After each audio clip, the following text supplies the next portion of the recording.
جو شخص مسلمانوں کو بم سے اڑانے آیا تھا وہ کیسے اسلام کا داعی بنا؟ امریکہ کی ریاست انڈیانا کے شہر منسی میں پیدا ہونے والا رچرڈ میکنی ریمبو کی فلمیں دیکھتے ہوئے بڑا ہوا اور اسی کی طرح سخت جان اور طاقتور بن کر دشمنوں کو مارنا چاہتا تھا۔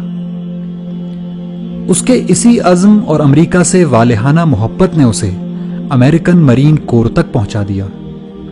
رچرڈ ایک مضبوط جسم کا مالک تھا اور پیشہ ورانہ عسکری مہارت کی وجہ سے ترقی کرتے ہوئے سارجنٹ بن گیا۔ اس نے امریکی فوج کی طرف سے کئی جنگوں میں شرکت کی۔ رچرڈ اس انتہائی خصوصی چھاپا بردار گروہ کا بھی حصہ تھا جسے بوسنیا کے قاتل ملوسیوچ کو زندہ پکڑنے کے لیے بھیجا گیا تھا۔ تمام بڑی بڑی جنگوں میں شرکت کرنے کی وجہ سے اس میں سخت دلی اور بالخصوص مسلمانوں سے شدید نفرت پیدا ہو چکی تھی۔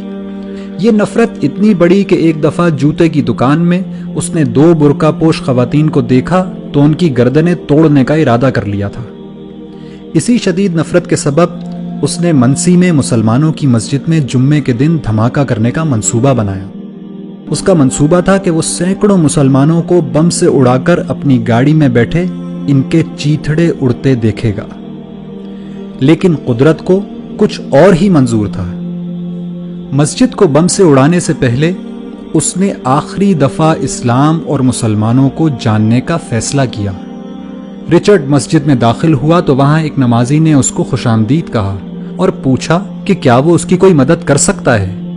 رچرڈ نے اس شخص سے اسلام کو جاننے کی خواہش ظاہر کی، چنانچہ اس نمازی نے اس کو قرآن مجید دے دیا اور کہا کہ آپ اس کو پڑھیے اور پڑھنے کے بعد جو سوالات آپ کے ذہن میں پیدا ہوں وہ ہم سے پوچھ لیجئے گا۔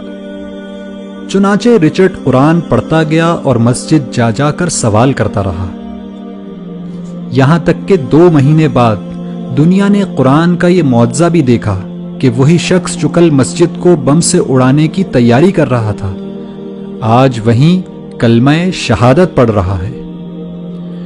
رچرڈ اس مسجد کی انتظامی کمیٹی کا 3 سال تک صدر رہا اور آج مایوسی اور نفرت کے شکار لوگوں کی کاؤنسلنگ کرتے ہوئے امریکہ میں اسلام کی دعوت لوگوں تک پہنچاتا ہے۔ ایک انٹرویو میں رچرڈ نے بتایا کہ قرآن کی اس ایک آیت نے اس کی زندگی تبدیل کر دی کہ جس شخص نے کسی ایک شخص کی جان بچائی اس نے گویا پوری انسانیت کو بچا لیا۔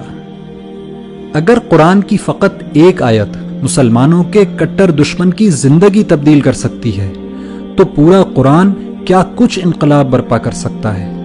لیکن پھر بھی ہماری زندگیاں کیوں تبدیل نہیں ہو رہی؟ اس کی وجہ صرف ایک ہے کہ رچرڈ نے قرآن کو پڑھا اور سمجھا، لیکن ہم قرآن کو صرف پڑھتے ہیں، سمجھتے نہیں، ورنہ یہ ممکن ہی نہیں کہ رچرڈ کی طرح ہماری زندگیاں بھی تبدیل نہ ہوں۔